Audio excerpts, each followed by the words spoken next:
நாம் தமிழர் கட்சியுடைய தலைமை ஒருங்கிணைப்பாளர் திரு சீமான் அவர்கள் வந்து அம்பாசடத்துல போட்டி போட போறாரு. அதான் கிடைச்ச தகவல். வாய்ப்புகள் அதிகமாக இருக்கிறது. இப்ப இடைத்தேர்தலில் வந்து சீமான் அவர்கள் களமிறங்க போகிறார் அப்படிங்கிற செய்தி கிட்டத்தட்ட உறுதியளிக்கப்பட்ட செய்தியாகத்தான் நான் பாக்குறேன். அவர் கட்டாயமா அம்பையில போட்டி போட போறாரு. இப்ப கூட நாளைக்கு கூட ஒரு மீட்டிங் போட்டிருக்காரு நம்ம கேள்விப்பட்டோம். அப்ப கட்சி வந்து அடுத்த கட்டத்தை நோக்கி நகர்த்தணும்னா அவர் கடத்துல இறங்கி ஆனுன்ற இடத்துல வந்து நிக்கிறாரு. நாம் தமிழர் கட்சியினுடைய தலைவர் சீமான் அவர்கள் கட்சி சட்டமன்றத்துக்குள்ள வந்தாருன்னா அவரு விஜய டீல் பண்ற விதம் வேற மாதிரி இருக்கும். அப்ப அவர் வந்து கேள்விகள் கேட்கும் போது அவர் வந்து சட்டமன்றத்தில் இயங்கும் போது ரொம்ப சுவாரஸ்யமா இருக்கும்னு சில பேர் யோசிப்பதாக தகவல். அதுக்காக தான் அனிதா ராதாகிருஷ்ணன் கூட போய் பேசுறதா கூட சில பேர் சொல்றாங்க. அதிகமா ரிஸ்க் எடுக்கணும், அதிகமா லாபம் கிடைக்கும், ஆனால் அதிக ரிஸ்க் எடுக்கணும். நீங்க அந்த ஹை ரிஸ்க் அவர் எடுத்திருக்கிறாரு. அந்த ஹை ரிஸ்க் எடுத்து அவர் ஜெயிச்சார்னா ஹை கெயின், கட்சிக்கு ஒரு பூஸ்ட் கிடைக்கும். ஒரு கட்சி தலைவர் ஜெயிச்சிட்டாரு. இன்னொன்று மற்றவர்களை விட திரு சீமான் அவர்கள் சட்டமன்றத்தில் எப்படி பேசுவாரு, அப்படி எதிர்பார்ப்பு அதிகமாக கூட்டுவாரு. அரசியல் பேரவையினர்களுக்கு அன்பான வணக்கங்கள். இன்று நம்மோடு இணைந்திருக்கும் சிறப்பு விருந்தினர் ஊடகவியலாளர் அருண்மொழிவர்மன் அவர்கள்.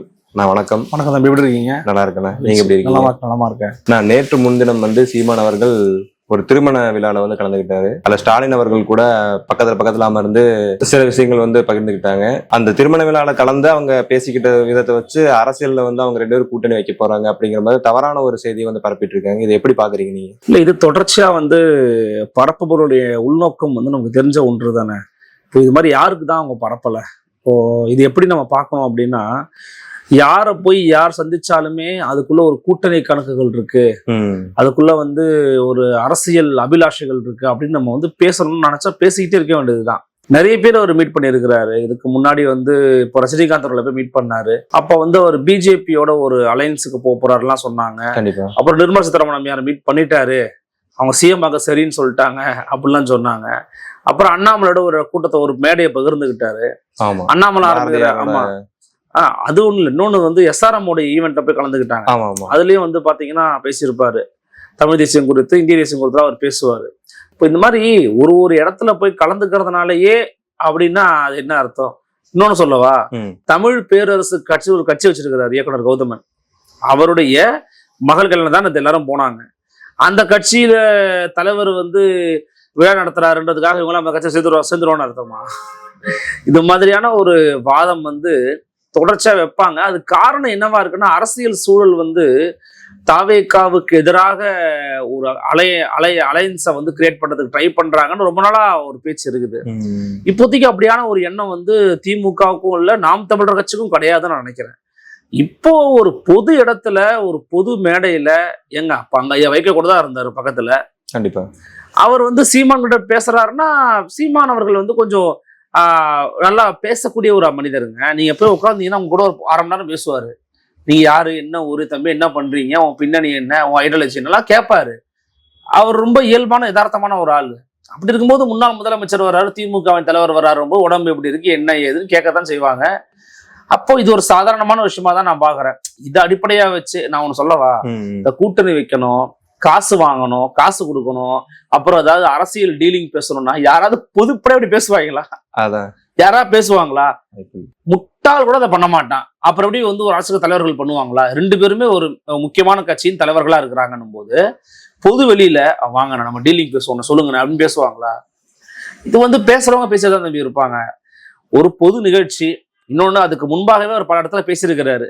முக ஸ்டாலின் எப்படிப்பட்டவர், தம்பி உதயநிதி எப்படிப்பட்டவர், அவர் வந்து அவங்க வந்து பார்த்தீங்கன்னா ஒரு மனித பண்பு மிக்கவங்க, எனக்கு ஒரு பிரச்சனை வரும்போது தொடர்பு கொண்டு பேசினவங்க அப்படின்னு சொல்றாங்க. இதெல்லாம் விட ஆச்சரியமான செய்தி நான் அவங்க சொல்றேன். பல திமுக காரங்க இதை பதிவு போட்டிருந்தாங்க. நீங்க என்ன சொல்றீங்க, இந்த மாதிரி கூட்டணி வைக்க போறாங்களேன்னு பதிவு போடுறாங்கன்னு சொல்றீங்க. பல திமுகவினர் சீமான் நேர்மையான ஆளு, நெஞ்சில குத்துவா அப்படி டைரக்டா எதிர்க்கிறேன்னு சொல்லிட்டு, வைகோ மாதிரி துரோகி கிடையாது முதுகுல குத்துறதுக்கு, அதனால தலைவரே நீங்க சீமான்ட்ட பேசுங்க தலைவரே அப்படின்னு சொல்றாங்க. அந்த அளவுக்கு பதிவுகள்லாம் போட்டுக்கிட்டு இருக்காங்க.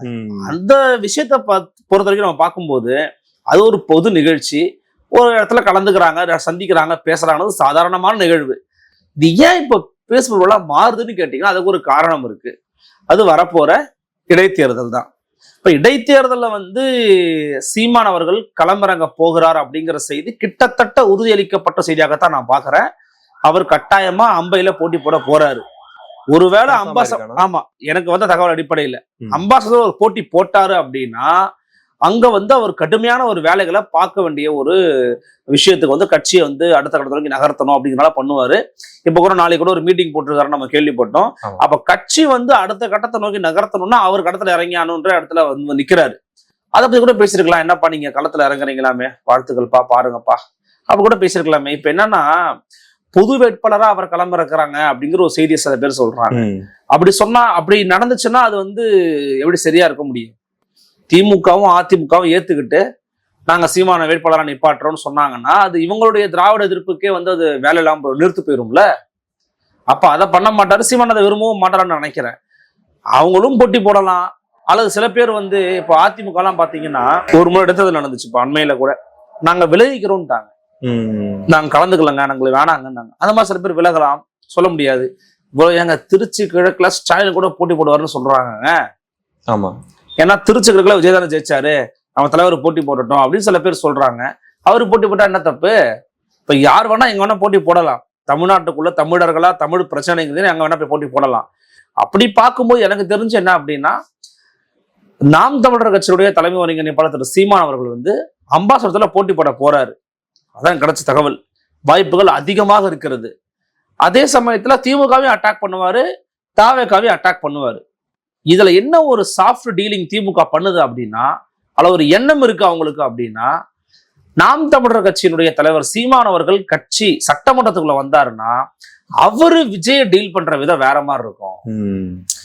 விஜய் அவர்களை டீல் பண்ற விதத்துல நம்மளை விட அவங்க ஏற்கனவே அந்த கட்சியை மிக கடுமையா விமர்சனம் பண்ணி தான் வந்துகிட்டு இருக்காங்க. ஆமா. இப்ப நம்ம விமர்சனம் பண்ணாம விட்டுட்டோம். அப்ப அவர் விமர்சனம் பண்ணுவாரு. இன்னொன்னு அவருடைய பழகினவர், பேசினவர் அவரு முதலமைச்சர் விஜய் அவர்கள். அப்ப அவர் வந்து கேள்விகள் கேட்கும் போது, அவர் வந்து சட்டமன்றத்தில் இயங்கும் போது ரொம்ப சுவாரஸ்யமா இருக்கும்னு சில பேர் யோசிப்பதாக தகவல். அதுக்காக தான் அனிதா ராதாகிருஷ்ணன் கூட போய் பேசுறதா கூட சில பேர் சொல்றாங்க. பட் எனக்கு தெரியல, அதை உறுதிப்படுத்த முடியாம சொல்ல முடியாது. ஸோ இப்படியான எண்ணங்களும் இருக்குது. ஸோ இந்த மீட்டப்பை வச்சுக்கிட்டே வந்து கூட்டணி அப்படின்னு பேசுறதுங்கிறது உடன்பாடு இல்லை. அப்படி கத்திரிக்காய் முத்தனா கடத்தருக்கு வந்துதான் ஆகணும். கூட்டணிலாம் வச்சாருன்னா என்ன ஆகும் கட்சி அப்படிங்கிறது நம்மை விட களத்தில் இறங்கி வேலை பார்த்து கொண்டு கூட சீமான் நல்லாவே தெரியும். இப்ப நம்ம நிறைய விஷயங்கள் பேசிட்டு வந்திருக்கோம். இதுல வந்து சீமானவர்கள் அம்பை தொகுதியில வந்து போட்டியிறதா ஒரு தகவல் கிடைச்சிருக்கு சொல்லியிருக்கேன். மேபி அந்த இடைத்தேர்தலையும் சீமானவர்கள் தோல்வியை சந்திச்சா அவரோட அரசியல் பயணம் அடுத்தது எப்படி இருக்கும்னு நினைக்கிறீங்க? அதான் ஒரு முக்கியமான ஒரு கேள்வி. என்னன்னா இது வந்து ஒரு பெரிய ரிஸ்க். எப்போதுமே வந்து சில பொருளாதாரத்தை தான் சொல்லுவாங்க, ஹை ரிஸ்க் ஹை கெயின்னுவாங்க. அதிகமா ரிஸ்க் எடுக்கணும், அதிகமா லாபம் கிடைக்கும், ஆனால் அதிக ரிஸ்க் எடுக்கணும். நீங்க அந்த ஹை ரிஸ்க் அவர் எடுத்திருக்கிறாரு. அந்த ஹை ரிஸ்க் எடுத்து அவர் ஜெயிச்சாருன்னா ஹை கெயின், கட்சிக்கு ஒரு பூஸ்ட் கிடைக்கும். ஒரு கட்சி தலைவர் ஜெயிச்சிட்டாரு. இன்னொன்னு மற்றவர்களை விட திரு சீமான் அவர்கள் சட்டமன்றத்தில் எப்படி பேசுவாரு, அப்போ எதிர்பார்ப்பு அதிகமாக கூட்டுவாரு. அவர் பேசும்போது அவர் ஒரு பிரஸ் மீட் கொடுக்குறாருன்னும் போது அது வலிமையை வந்து கூட்டும். அது நிறைய ஒரு ஒரு சுவாரஸ்யமான விஷயங்களை வந்து உருவாக்கும்னு வச்சுக்கோங்களேன். அப்படியான ஒரு கெயின் இருக்குது.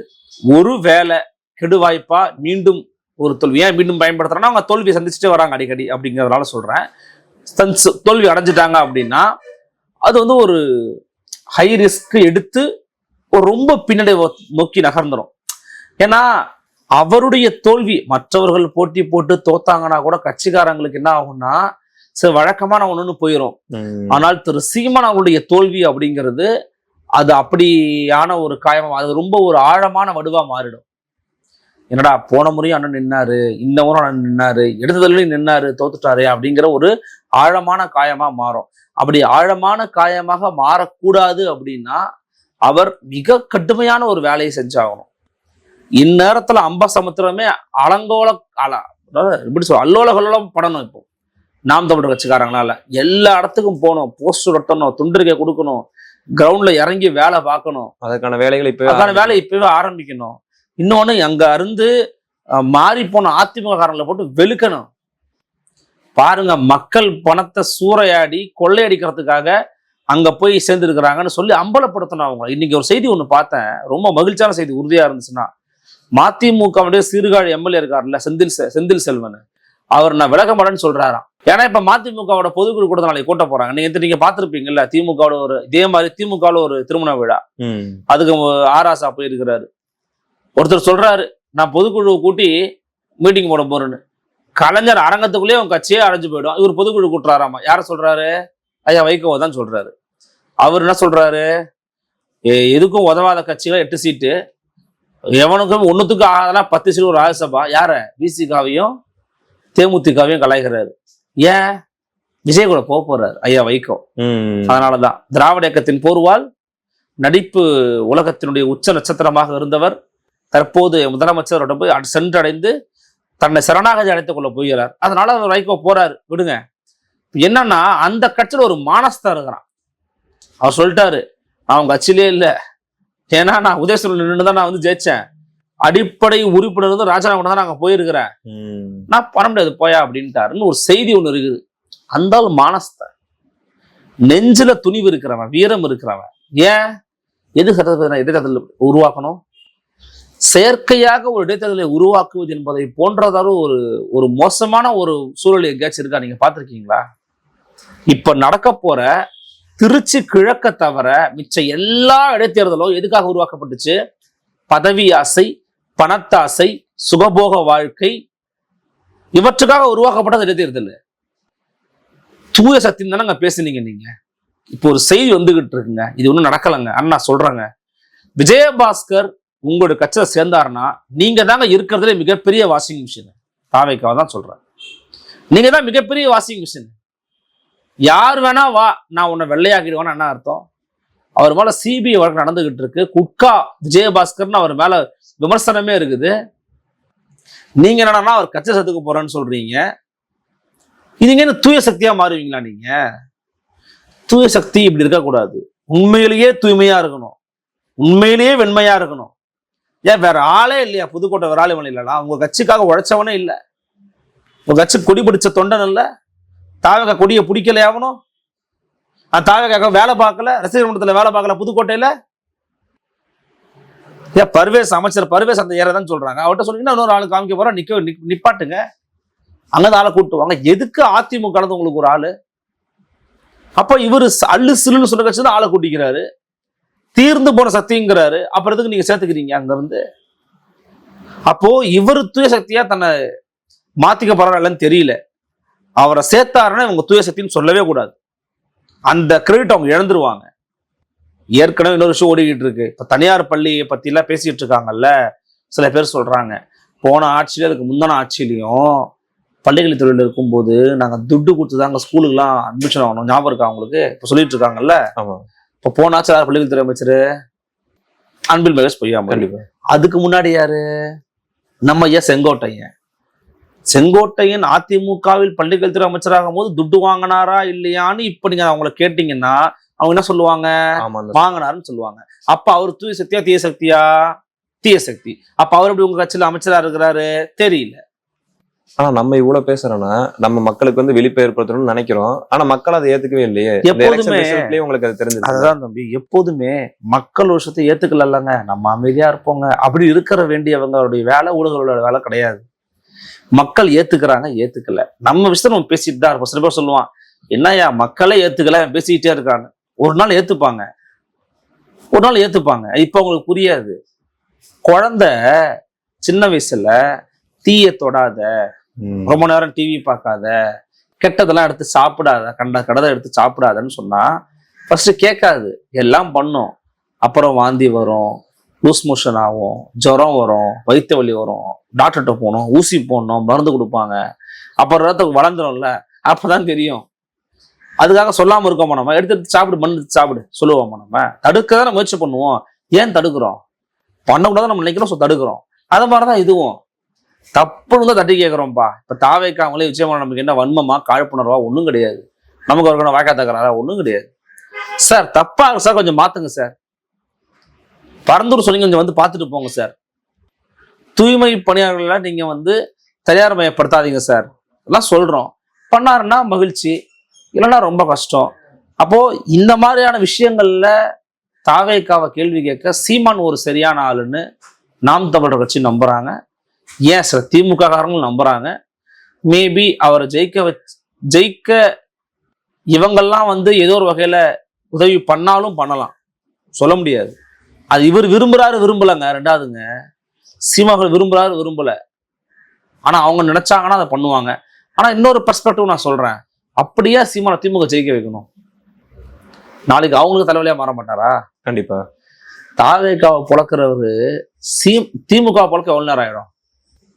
தொண்டு தொட்ட காலத்துல திமுகவை தான், திராவிட எதிர்ப்புலதான் அவர் வளர்ந்தவரு. பெரியார் எதிர்ப்பை இப்ப தீவிரப்படுத்துறாரு சமீப காலமா.